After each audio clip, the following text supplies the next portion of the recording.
Bonjour à tous, j'espère que vous allez bien. Moi je suis super contente de vous retrouver aujourd'hui pour une nouvelle vidéo. Alors c'est une vidéo un petit peu différente de ce que j'ai pu vous proposer jusqu'à maintenant avec surtout des vlogs ou des vidéos entièrement face caméra où je parlais simplement. Là j'ai décidé de mixer un petit peu les deux pour vous proposer un nouveau format où je vais vous partager des conseils et vous montrer en application comment est-ce que moi j'utilise ces conseils dans mon quotidien. Alors si vous ne me connaissez pas, je me présente très rapidement, je m'appelle Irène, j'ai 20 ans et je suis étudiante en France à Sciences Po Paris en licence de maths à Paris à Panthéon-Sorbonne, mais je suis actuellement en échange universitaire pour l'année au Canada à Simon Fraser University dans la banlieue de Vancouver, donc sur la côte ouest canadienne. Sur ma chaîne, globalement, je vous partage ce que je vis en tant qu'étudiante, donc si c'est quelque chose qui peut vous intéresser, des vlogs, des conseils, plein de choses comme ça, n'hésitez pas à vous abonner, c'est juste en dessous de la vidéo et ça prend 5 secondes. Donc n'hésitez pas à le faire tout de suite pour ne pas oublier et ne pas manquer mes prochaines vidéos. Je suis en ce moment dans une période un peu chargée parce que je suis en midterms, donc en examen de mi-semestre. J'en ai beaucoup, j'ai 5 cours, donc j'ai 7 examens de mi-semestre. Un parcours pour mes cours de sciences humaines, un parcours pour mes cours et deux parcours pour mes cours de maths. Donc c'est quand même assez conséquent et ça veut dire que pendant pas mal de semaines, globalement, je suis pas mal focus sur mon travail. Et surtout, j'ai une grosse période de révision. Et je me suis dit que ça pouvait être intéressant que je vous partage un petit peu mes astuces, mes habitudes, tout ce que j'ai pu mettre en place pour mieux réussir mes examens, parce que c'est vrai que souvent les examens c'est une période qui est un peu compliquée, on est stressé, on sait pas trop si on a des méthodes efficaces ou pas, des fois on est un peu perdu, est-ce que je révise assez, est-ce que je révise pas assez, etc. Enfin bref, souvent c'est une période qui est un peu compliquée. Je sais ce que c'est puisque je la vis justement en ce moment. Encore plus parce que je découvre un nouveau système dans un nouveau pays avec des attendus différents. Bref, je sais que ça peut être stressant, donc je me suis dit que j'allais vous partager un peu mes astuces pour que vos examens se passent au mieux et pour avoir des révisions à la fois efficaces et qui vous permettent de performer ensuite. Aujourd'hui, on est donc lundi. Alors normalement, lundi, j'ai cours toute la journée. On est lundi 14 octobre, mais c'est un peu spécial aujourd'hui parce que c'est le Thanksgiving canadien et donc du coup c'est un jour férié. Donc j'aurai une semaine plus courte, seulement de 4 jours vu que mon lundi est férié. Il fait un temps absolument affreux, il pleut des trompes d'eau depuis que je me suis levée ce matin. Je me suis levée vers 7h30 et vraiment c'est toujours pareil, vraiment temps affreux. Donc je pense que je ne vais pas beaucoup sortir aujourd'hui. Peut-être que j'irai prendre l'air cet après-midi, mais je pense que ça va être surtout journée de travail. Même si je vous prends, il est déjà midi. Donc je me suis levée il y a un bon moment, mais j'avais pas mal de trucs à faire ce matin, des trucs administratifs, regarder notamment les cours que je vais choisir pour le deuxième semestre parce que mes inscriptions pédagogiques arrivent très bientôt, dans environ 2 semaines. Donc il fallait que je commence à regarder ça pour me fabriquer un petit emploi du temps qui ressemble à quelque chose et que je commence à réfléchir et me laisser le temps sur quel cours j'allais choisir ou pas, quel était le plus pertinent, etc. Donc bref, tout ça pour dire que je vous prends assez tard, qu'il est midi, mais qu'il me reste encore une bonne partie de ma journée jusqu'à ce que je me couche ce soir vers 22h pour être productive et pour réviser parce que j'ai un examen de criminologie jeudi matin de 2h et un examen de maths vendredi de 1h. Donc autant vous dire que c'est une semaine assez chargée parce qu'en plus de ça j'ai mes cours habituels, j'ai des petits quiz, j'ai des petits rendus, enfin voilà, j'ai toutes mes charges habituelles plus ces examens de mi-semestre, donc vraiment je ne vais pas du tout m'ennuyer cette semaine. Je pense que maintenant vous voyez un petit peu mieux où va aller cette vidéo avec du coup 10 conseils pour vous permettre de performer aux examens. Sur ce, je vais arrêter de bavarder et tout faire l'introduction parce que sinon je pense que je vais encore plus partir dans tous les sens que ce n'est déjà le cas. Et je vous laisse tout de suite avec le suite de la vidéo et mes petits conseils. Je voulais commencer par un tout premier conseil qui est pour moi peut-être le conseil le plus bateau, mais peut-être aussi un des plus importants, c'est de commencer le plus tôt possible. Alors commencer à réviser le plus tôt possible, ça veut pas dire par exemple, enfin moi en l'occurrence, là ma criminologie, j'ai pas commencé à réviser, je connais la date depuis début septembre, j'ai pas commencé à réviser début septembre pour un examen le 20 octobre, c'est pas ça du tout que je veux dire, enfin il y a peut-être des gens qui font ça, mais moi c'est pas ma vision de faire les choses en tout cas. Par contre, c'est commencer à travailler la matière le plus tôt possible, donc écouter en cours, c'est tout bête, mais en vrai quand on écoute, ça permet de vachement mieux comprendre, et ça permet du coup d'avoir simplement entre guillemets à revoir une notion parce qu'on l'a déjà entendue.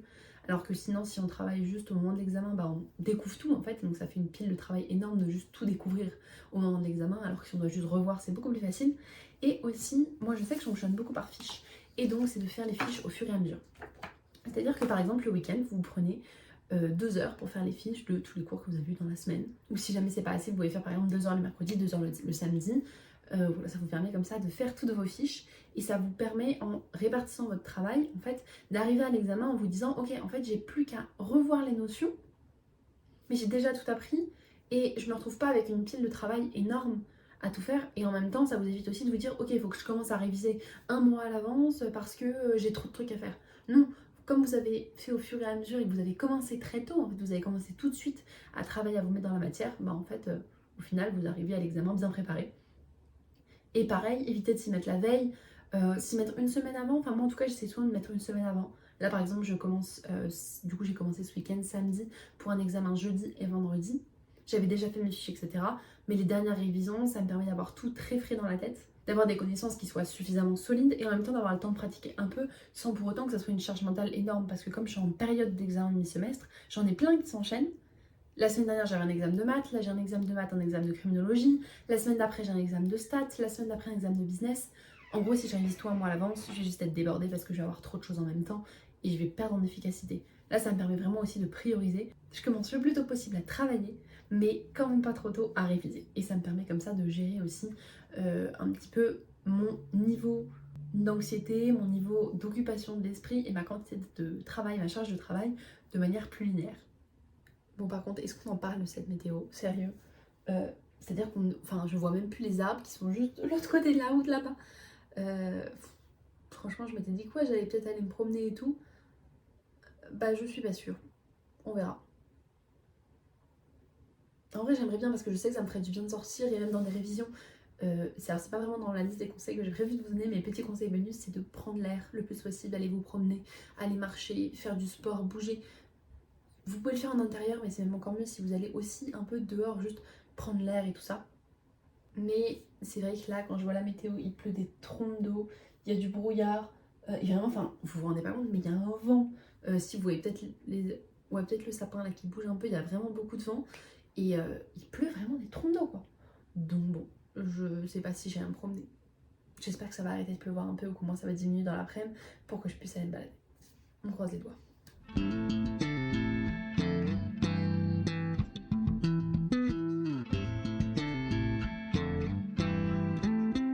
Après une bonne heure et demie de travail, on va aller manger parce que je commence à avoir faim, il est 13h30 et j'en profite pour vous partager le conseil suivant qui est de prendre soin de vous, c'est-à-dire de bien bouger, bien manger, bien dormir. Vraiment, je trouve que c'est hyper important. C'est un truc qu'on néglige souvent et pourtant ça aide vraiment à rester motivé, à rester performant aussi parce que si on néglige que ce soit son alimentation, que ce soit son sport, que ce soit son bien-être général, son sommeil, n'importe quoi, en fait, on va être globalement moins efficace physiologiquement, biologiquement, j'en sais rien, je suis pas experte de ce domaine-là, mais globalement, quand on dort moins bien, quand on mange pas assez ou quand on mange de la nourriture trop transformée, quand on fait pas assez de sport, enfin peu importe, on est globalement moins efficace parce qu'on est plus stressé, parce que notre corps n'a pas les bons nutriments, n'a pas les bonnes ressources pour bien fonctionner. Bref, toujours est-il qu'on est moins efficace et donc je trouve que pour réussir ces révisions, c'est hyper important de prendre soin de soi et de prendre soin de son corps pour que notre esprit fonctionne bien et qu'on ait un cerveau vraiment au top de sa condition. Donc sur ce, on va aller se préparer un bon déjeuner. En tant que grande adepte du meal prep, mon repas va être fait en 3 minutes puisque j'ai juste à prendre ma boîte avec mon repas pour les prochains jours, en mettre dans une assiette au micro-ondes et c'est déjà prêt. Donc vraiment dans 2 minutes, tout est prêt. Donc sur un petit plat de nouilles en meal prep, alors vraiment on voit ça fume, j'ai beaucoup trop fait chauffer. C'est pas grave, je vais me régaler. C'est pas hyper fancy mais vraiment c'est très bon. Vous avez d'ailleurs vu le même repas et la recette si ça vous intéresse dans une précédente vidéo. Je le mettrai dans le petit i juste là, de ce côté-là je crois, si jamais vous voulez la retrouver. Du coup, j'ai terminé de manger tranquillement. Il est 14h30 et je voulais te reprendre avec, avant de me remettre au travail, un petit conseil. Mon quatrième conseil, ça va être de tester différentes méthodes de révision. Alors des méthodes de révision, il y en a plein. Vous avez peut-être entendu parler du 80-20, la méthode Pomodoro, des flashcards, bref. Vraiment, il y a autant de méthodes que d'individus sur Terre. Et ce que je peux vous conseiller, c'est d'en tester plusieurs. Alors, ça peut vous prendre un petit peu de temps parce que chacune, bien sûr, va falloir la tester sur quelques semaines, pendant 2-3 semaines, parce que sinon, vous ne verrez pas si c'est efficace ou non. Mais vraiment, c'est un conseil que je peux vous donner, c'est de tester des méthodes pour voir ce qui vous correspond. Si je vous parle, par exemple, donc, des 3 que j'ai cités, la méthode des 80-20, donc si je prends par exemple l'exemple de la méthode des 80-20 dont je vous ai parlé, c'est une idée qui vient d'une méthode d'économie à la base de Pareto, qui nous dit qu'en gros, 80% des résultats viennent de 20% des efforts. Et ce que ça veut dire derrière ça, c'est de se dire, ok, en fait, si jamais je concentre 20% de mes efforts, je peux obtenir 80% de résultats si je mets ces 20% d'efforts au bon endroit, si je mets ces 20% d'efforts dans ce qui finalement va me rapporter, dans les 80% d'efforts qui vont rapporter 20% de résultats, c'est pas intéressant. Donc l'intérêt, ça va te dire, ok, je me focus dans ce qui va me rapporter beaucoup de points. Il y a la méthode Pomodoro. Alors ça va être une méthode qui va permettre de segmenter son travail et de se dire, ok, je travaille pendant un certain temps, je fais une pause, je retravaille, je fais une pause. Et donc d'avoir cette alternance de phases de travail pour toujours garder la concentration à son maximum. Une méthode qui utilise par exemple des flashcards, donc ça c'est une méthode un peu plus appliquée, ça va être un type de révision. Vous pouvez utiliser des flashcards, vous pouvez utiliser des cartes mentales, vous pouvez utiliser des fiches. Vraiment, il y a plein de possibilités. Et moi personnellement, je sais que j'aime bien les coupler et que j'utilise pas du tout la même chose, par exemple en maths ou en criminologie. En criminologie par exemple, j'utilise une appli que vous connaissez sûrement, qui s'appelle Quizlet. Vous en avez plein d'autres vraiment de possibles, mais par exemple là j'ai trouvé SFU Crime 104 Midterm. C'est exactement le nom du cours que j'ai. Moi c'est Crime 104, Criminologie 104. C'est du coup introduction à la criminologie. Sociological Explanation for Criminal and Deviant Behaviors. Et c'est exactement les notions qu'il va y avoir à l'examen du semestre. Ça a été créé par quelqu'un d'autre, c'est pas moi qui l'ai fait. Mais voilà, par exemple, ça va me permettre de réviser. J'ai aussi, moi j'aime bien utiliser des fiches, donc là j'ai des fiches. J'ai fiché tout mon cours de criminologie. Et comme ça me permet d'avoir tout beaucoup plus clair et beaucoup plus synthétique. Par exemple, voilà, je fais des tableaux où je rentre les informations dans des tableaux. Vous voyez que j'aime beaucoup les tableaux. Voilà, enfin bref, il y a plein de méthodes, mais il faut vraiment que vous testiez vos méthodes pour avoir au final une méthode qui vous correspond et qui va vous permettre d'être efficace, et surtout ne pas hésiter à les mixer, parce que peut-être qu'une méthode serait efficace dans la criminologie, mais en maths par exemple, je fais des fiches et je travaille beaucoup plus avec une méthode écrite d'exercice ou de réécrire les formules plein de fois jusqu'à ce qu'elles rentrent, ce qui est très différent de la criminologie. Donc voilà, vraiment ça va être d'expérimenter des méthodes pour trouver celle qui vous correspond. Le 5e conseil du coup de la vidéo, c'est de gérer un planning de révision. Alors pourquoi ça me semble important? Gérer ma planning de révision, la première chose que ça va te permettre, ça va être de prioriser. Pour moi, prioriser c'est hyper important. Je te l'ai un peu évoqué dans le fait de commencer aussi tôt que possible, mais globalement ça va t'éviter d'être débordé et ça va surtout te permettre de se dire ok, le plus urgent c'est ça, ensuite j'ai ça, et aussi de voir à long terme. Ne pas se dire ok, ah bah cette semaine j'ai rien, ça va, j'ai le temps, et puis en fait la semaine prochaine tu te rends compte qu'en fait t'avais un paper de 40 pages à rendre et qu'en fait t'as pas commencé parce que tu n'avais pas ça en tête, parce que t'avais pas géré ton planning. Et donc je trouve que voilà, se faire un planning de révision, ça permet vraiment d'être sûr d'avoir le temps de tout faire, puisqu'on s'accorde des plages pour tout. Alors peut-être que tu n'auras pas le temps d'aller dans les détails à 100% de ce que tu voudrais, mais au moins tu auras le temps de réviser tous les sujets et tous les domaines que tu auras décidés. Ça te permettra aussi d'être sûr de ne pas passer à côté d'une deadline importante, de ne pas manquer un DST, un midterm, n'importe quoi, un rendu, quelque chose. Et ça te permettra aussi de t'enlever de la charge mentale, parce que comme tu vas avoir un planning, tu vas te dire ok, en fait j'ai réparti mon temps de travail, j'ai pas à me demander est-ce que je devrais travailler plus ci, est-ce que je devrais travailler plus ça, est-ce que je vais vraiment avoir le temps de faire ça, est-ce que j'ai pas oublié de prendre ça en compte. Non, tu sais que ton planning est fait, que tu as juste en fait au moment de te mettre à travailler, tu te poses devant ton bureau, ok cet après-midi j'ai prévu de faire ça, bah on s'y met et on déroule la liste et voilà, et ça t'évite de rajouter de la charge mentale et du stress pour rien. Pour te montrer très rapidement, voilà, moi j'ai donc du coup sur mes notes simplement sur mon téléphone, mais donc aussi sur mon ordi, j'ai la liste de toutes les choses que j'ai qui sont donc à venir, toutes les grosses deadlines, les midterms, les papers à rendre, etc. Et hop, ensuite j'ai une liste du coup de par jour tout ce que je dois faire pour tout le mois en fait, jusqu'au 15 novembre là en l'occurrence, où je dis voilà, à chaque fois. Par exemple, si je prends l'exemple, du coup, d'ailleurs je sais pas pourquoi j'ai pas de 15. Voilà, c'est bizarre. D'abord, j'ai pas mis la date dedans. Mais à mon avis, c'est là que c'est censé être un 15 et pas un 14. Voilà. Demain, je dois réviser mon DST de maths de vendredi. Le 16, donc mercredi, je dois réviser mon DST de jeudi. Jeudi, je dois réviser mon DST de vendredi, ainsi de suite, et voilà, avec toutes mes échéances. Et ça me permet d'être beaucoup plus organisée et beaucoup moins stressée, parce que je sais déjà toutes les échéances que j'ai, qui sont écrites là, et je peux les barrer au fur et à mesure, et je vois le temps qui avance, et je suis sûre aussi de pouvoir gérer mon temps. Par exemple ici, voilà, je vois que là j'ai un gros trou entre le 28 octobre et le 12 novembre, mais je vois aussi que pour la semaine du 12 novembre, j'ai le 12, le 14, le 15, le 15. Donc je sais que ça va être une semaine très chargée par exemple. Donc ça me permet de mieux gérer mon temps. Et sur ce, je vais donc me remettre à travailler un petit peu. Il fait toujours aussi moche, donc à mon avis, je vais vraiment pas trop sortir aujourd'hui. Enfin, il pleut un peu moins, mais vraiment il y a du brouillard et tout ça, enfin c'est vraiment affreux. Donc je pense que je vais pas sortir de la journée, tant pis, ça arrive malheureusement, c'est comme ça. Je sortirai plus demain et je vais me mettre à faire des maths. Donc je vais chercher des petits exos, faire des exos, reprendre mon cours, voilà, plein de petites choses quoi. Et je pense que je vais faire à peu près la 2 heures de maths, 14h30, 16h30. Et comme ça me permettra d'avoir déjà pas mal avancé.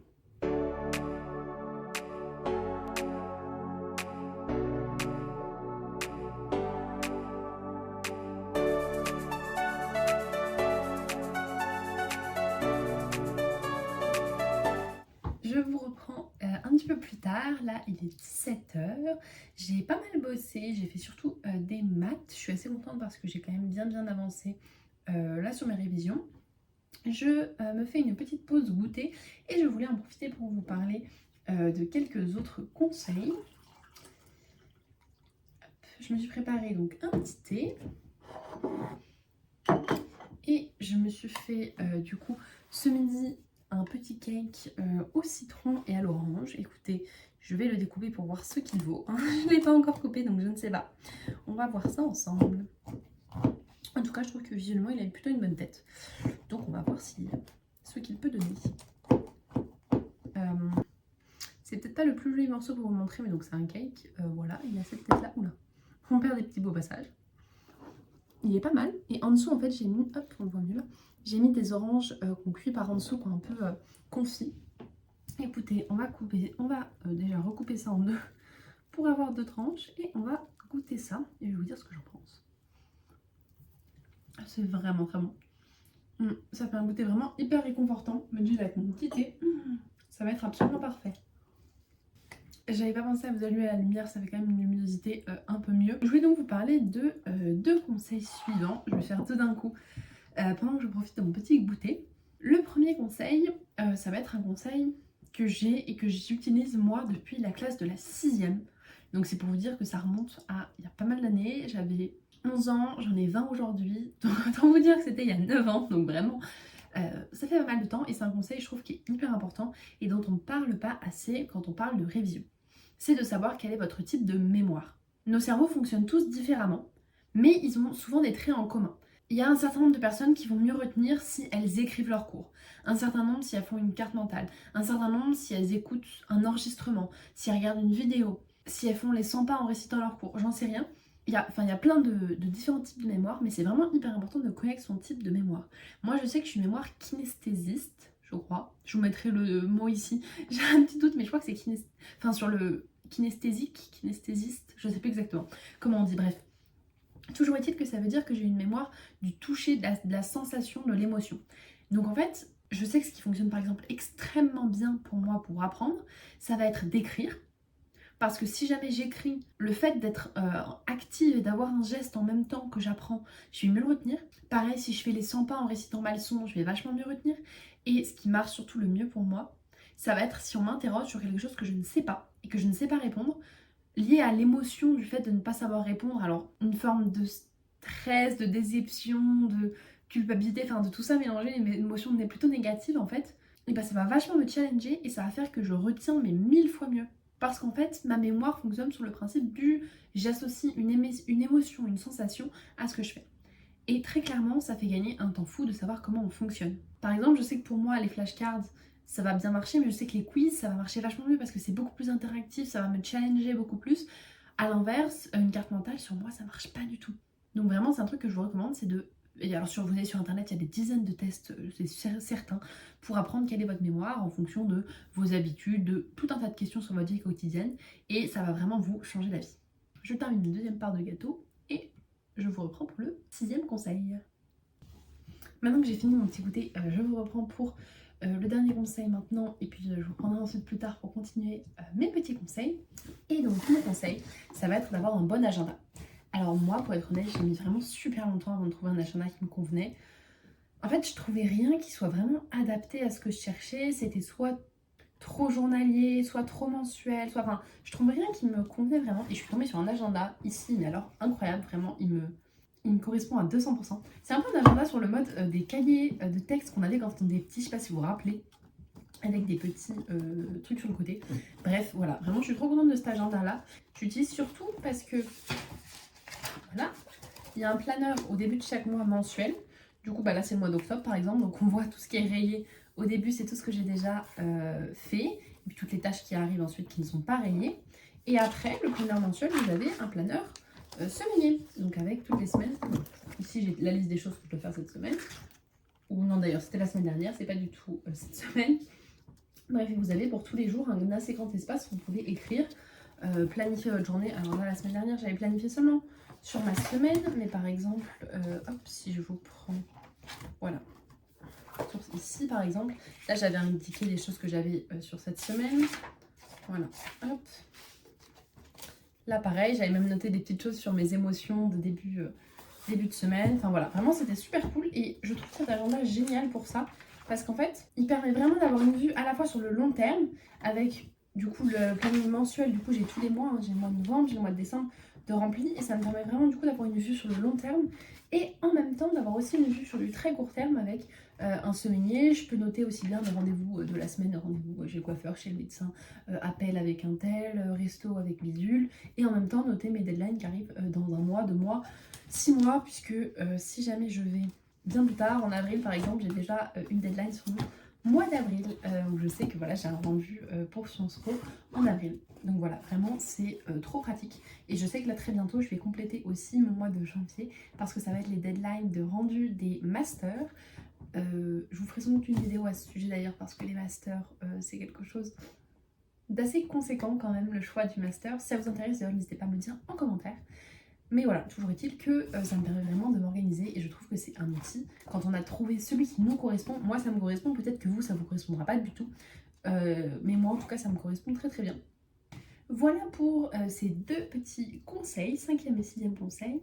Et sur ce, je vais me remettre à travailler, je vais réviser la criminologie. Voilà, encore un petit peu. J'ai un chapitre de livre à lire, c'est mon manuel de cours. Je vais donc l'avancer. Il faut que je lise le chapitre 6 du manuel. Je viens de regarder ces 20 pages, en gros c'est à peu près la moyenne. Et une fois que j'ai lu ce chapitre-là, je voudrais reprendre. En fait, c'est un manuel de cours, donc c'est assez bien fait. À la fin de chaque chapitre, il y a un espace avec des questions, discussions, et ensuite, celui-là il n'est pas sur la même page, je vais vous montrer, tout est sur la même page, c'est pratique. Voilà, on a un espace avec des questions, exercices, les mots-clés du chapitre et des ressources si on est éventuellement intéressé. Donc voilà, c'est vraiment plutôt pas mal, je trouve.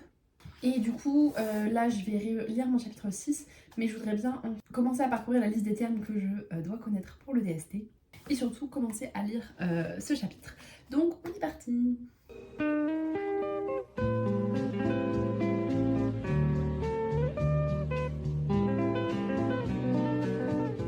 Je reprends encore un peu plus tard, puisque là, il est donc 19h, et je vous propose du coup mon 7e conseil. On va bientôt arriver à la fin de la journée. Donc ce sera bientôt terminé cette petite liste de 10 conseils. J'espère en tout cas que le format vous a plu, en essayant de mixer un petit peu vlog et en même temps un partage de conseils. Donc ce 7e conseil, ça va être de prendre des pauses. Alors ces pauses, ça peut être soit pendant vos sessions de travail, si jamais vous aimez travailler par exemple 30 minutes, 5 minutes de pause, 30 minutes, 5 minutes de pause. Moi je sais que je ne fonctionne pas comme ça, je préfère travailler pendant 1h30 ou 2h et ensuite faire une pause plus longue d'une demi-heure. Ça me convient, c'est comme ça, chacun va avoir sa manière de faire. Et c'est absolument très bien comme ça. Et donc là, moi, je me prends donc une petite pause plutôt de fin d'après-midi.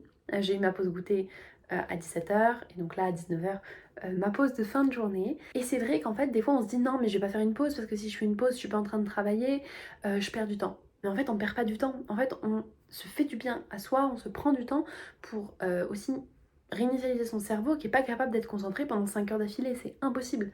Enfin, ou alors vous vous mentez à vous-même et vous avez l'impression d'être concentré, mais en fait c'est pas le cas. Vraiment c'est hyper important de prendre ce temps de faire des pauses pour ensuite revenir en étant encore plus efficace. C'est comme ça que le cerveau fonctionne, c'est comme ça que la concentration fonctionne, donc vraiment, voilà, n'hésitez pas à faire des pauses même si vous avez l'impression de perdre du temps, en réalité vous en gagnerez par la suite. Donc ce sera vraiment hyper bénéfique. Et donc moi c'est ce que je vais faire, hop. Je vais faire un petit peu de musique. J'ai terminé de travailler pour ce soir. Je relirai peut-être juste mes fiches avant de me coucher. Mais en tout cas, voilà, je me prends une petite pause. Je joue de la musique. J'ai mes cours de musique une fois par semaine, 3/4 d'heure, le jeudi matin. Comme ça, en fait, je joue avec un prof français. Mon prof français que j'avais déjà avant de partir. Et comme ça, on fait cours en visio. Pour lui, il est 18h. Pour moi, il est 9h du matin. Ça se passe super bien comme ça. C'est vraiment top. Et du coup, bien évidemment, je dois pratiquer un petit peu au quotidien. Et j'essaie de me prévoir tous les jours quasiment, de faire un peu de musique, au moins un tout un petit peu de technique, n'importe quoi, ça me fait vraiment du bien. Je sens que ça me pose l'esprit et aussi que ça m'aide à vachement progresser. Et surtout, je prends la musique vraiment comme un plaisir et pas comme une obligation. C'est mon petit plaisir, j'y arrive beaucoup mieux. Avant, je le prenais plus comme une obligation. Et là, ça y est, je me dis juste, ok, je me prends un quart d'heure pour jouer, super calme, etc. Et juste, ça va me faire du bien en fait. Donc vraiment, c'est super cool. Et ça me fait des petites pauses. Et je vous conseille de faire pareil si vous aimez dessiner, faire de la musique, danser, faire un gâteau, j'en sais rien. N'importe quoi qui vous fait plaisir, vous le faites. Et vraiment, ça va être des pauses qui vont être loin des écrans, donc hyper productives. Et en plus, ça va vous faire du bien et vous aider à être plus motivé par la suite. Et je vais enchaîner tout de suite avec le 8e conseil parce qu'en réalité, je viens de faire une parfaite transition. Je viens de vous dire loin des écrans. Et en fait, je pense que les écrans sont parmi les pires ennemis de votre révision. Alors, bien sûr, ça peut être un outil hyper utile si vous voulez réviser sur Quizlet, si vous voulez vous faire des quiz, si vous devez aussi même réviser des matières sur ordinateur. Par exemple, si vous faites de l'informatique, bon bah vous allez bien réviser avec votre ordinateur très probablement. Mais malgré tout, ça peut être aussi votre pire ennemi parce que sur un ordinateur, un téléphone, on est tout le temps assailli de notifications. Des notifications ou même juste des tentations. Je prends mon téléphone pour, je sais pas, chercher une définition d'un mot. Ouais, mais en fait, j'ai Instagram qui est juste à côté. Et en fait, c'est super facile.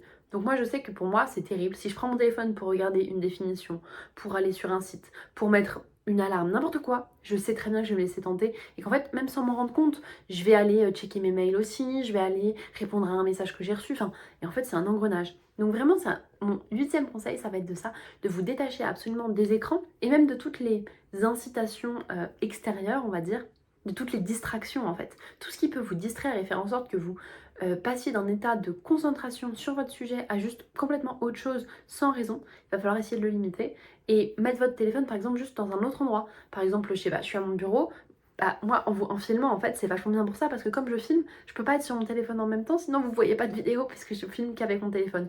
Ou alors je vais être à mon bureau, je vais poser mon téléphone sur le meuble derrière. Il sera loin derrière moi, je le vois pas, je l'entends pas, en silencieux, bon bah voilà, comme ça il y aura pas de souci.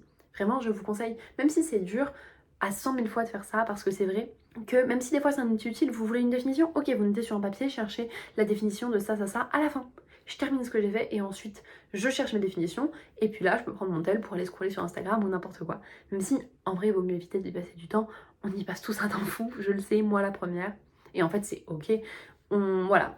Si ça vous handicape, vous pouvez l'enlever, mais sinon vraiment c'est tout à fait ok d'être longtemps sur son téléphone. Chacun ses loisirs. Mais simplement, c'est vrai que pour avoir des révisions efficaces, je vous recommande à 100% de essayer de ne pas utiliser vos écrans pendant vos pauses ou encore moins pendant que vous travaillez et de vraiment limiter les distractions le plus possible. Sur ce, je vais faire un petit peu de musique, aller prendre ma douche et je vous retrouve au moment d'aller dîner. Je vous reprends pas mal plus tard puisqu'il est 20h30, je suis douchée, prête à aller dîner. J'ai fait pas mal de trucs depuis, j'ai rangé mes affaires, préparé mon sac pour demain, ma tenue. Et je me suis aussi occupée de décharger tous les rushs de cette vidéo et toutes les photos que j'avais de ces derniers jours et semaines parce que je n'avais plus de place dans mon téléphone. Donc sinon je ne pouvais pas vous terminer la vidéo ce soir. Donc voilà, j'ai fait ça, ce sont des très bonnes choses de faites. Et sur ce, je vais aller manger parce que je commence à avoir faim, je voudrais pas me coucher tard pour être en forme demain.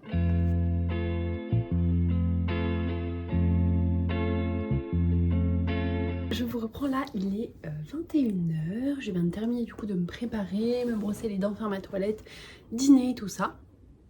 Donc là, hop, voilà, c'est mieux comme ça. Là du coup je m'apprête à m'installer tranquillement dans mon lit. J'envisage d'aller me coucher vers 22h environ, donc pas tout à fait tout de suite. J'ai encore un petit peu de temps. Et d'ailleurs si vous avez bien compté, on en a actuellement à 8 conseils, il m'en reste encore 2. Le 9e conseil, c'est de gérer votre stress. Alors, gérer votre stress, pourquoi c'est important dans le cadre des révisions? C'est vrai que souvent, on peut très vite se sentir débordé.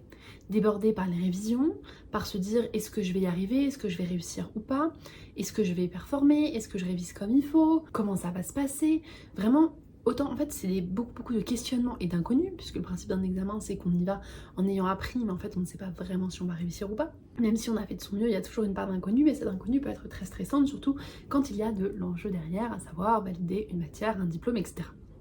Donc bien évidemment, être stressé c'est normal, mais c'est vraiment hyper important pour moi de savoir réguler son stress pour plusieurs raisons.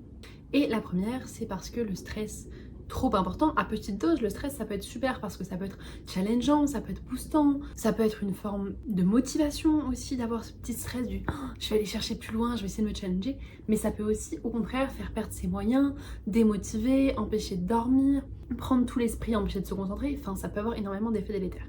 Et globalement, c'est pour ça que je pense qu'il faut absolument essayer de contrôler son stress parce qu'un petit stress c'est très bon, ou ça peut être très bon, mais un stress trop important, pour le coup, c'est certain que ce n'est pas bon pour la santé. Pas bon pour la santé, pour la réussite, pour tout en fait. Après, c'est vrai que c'est pas forcément évident de gérer son stress parce que bien évidemment, l'inconnu de l'examen, le stress de l'examen, il est là et c'est très compliqué d'aller contre. Mais par contre, on peut apprendre à le gérer et à potentiellement trouver des astuces pour le diminuer, etc. Et c'est pour ça que je vous prends maintenant parce qu'en fait, je voulais vous parler de quelques petits astuces qu'on peut mettre en place pour gérer le stress. Déjà, ça peut être de la respiration. Alors c'est très connu, très simple, on respire, voilà. Ça peut être faire du sport, aller bouger, courir, etc. Ça peut être faire une activité qu'on aime. Par exemple, moi j'adore lire. Vraiment, c'est une activité que j'aime. Bon bah, tous les soirs, j'ai ma liseuse et je sais que voilà, j'ai quelques pages de lecture qui me font du bien et qui, même si je lis pendant 5 minutes, ça me déconnecte le cerveau et ça me plonge dans une histoire. Et en fait, ça me fait un bien fou. Ça peut être aussi faire tout ce qui est méditation, relaxation, détente, étirement, enfin toutes ces choses-là, un peu de type yoga, yoga, méditation. Ça peut aussi faire du bien, enfin voilà, il y a plein de possibilités. Là, je vais me faire, je pense, une petite séance très très rapide de yoga détente avant de dormir. Il y en a plein si vous cherchez sur YouTube, même sinon en podcast, si vous avez Spotify, Deezer, etc. Toutes ces applications, Apple Music, bref, il y en a plein. Et sinon, sur YouTube, vous en trouvez vraiment une infinité de gratuits, plus ou moins longs, sur les thématiques que vous voulez. Vous êtes stressé pour un examen, vous pouvez chercher méditation de 10 minutes anti-stress pour l'examen, par exemple. Enfin, vraiment, vous pouvez trouver tout et n'importe quoi. Donc surtout, je vous recommande absolument d'aller faire ça. Et moi, c'est en tout cas ce que je vais aller faire tout de suite parce que je sais que ça va me faire du bien. Et je pourrais pas vous filmer malheureusement parce que forcément, je vais utiliser mon téléphone pour mettre la vidéo YouTube. Et si j'utilise mon téléphone pour mettre la vidéo YouTube, et ben je ne peux pas filmer en même temps, les deux ne sont pas compatibles malheureusement. Je viens du coup de me faire 5 minutes là de détente, d'étirement, etc. du soir pour relâcher les tensions. C'était une séance de 5 minutes de... je vous mettrai le nom de la chaîne juste là, mais c'est quelque chose comme Justine Marie Yoga je crois, ou quelque chose comme ça. Je vous l'écrirai de toute façon. Et vraiment, mais alors ça m'a fait un bien, mais... En 5 minutes, ça m'a complètement détendue. Là, j'ai ma petite tisane du soir qui m'attend, mon petit livre. Donc, je pense que ça va être fin de soirée comme ça. Vraiment, j'applique moi-même les conseils que je vous donne, comme vous voyez. Et je sens leur efficacité, c'est génial.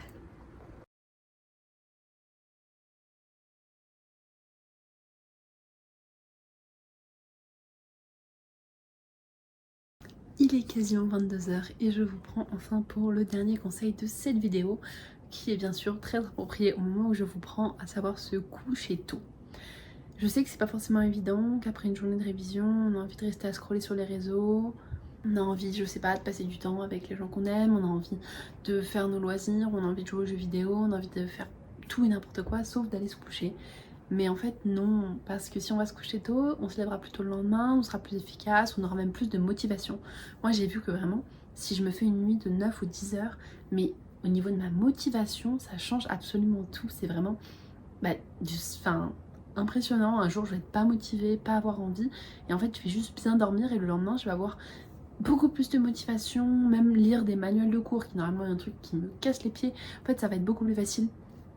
Bref, si vous dormez bien, tout sera plus facile, vous serez plus efficace, donc au final vous gagnerez plus de temps libre parce que vous aurez été plus efficace, vous aurez terminé votre programme plus vite.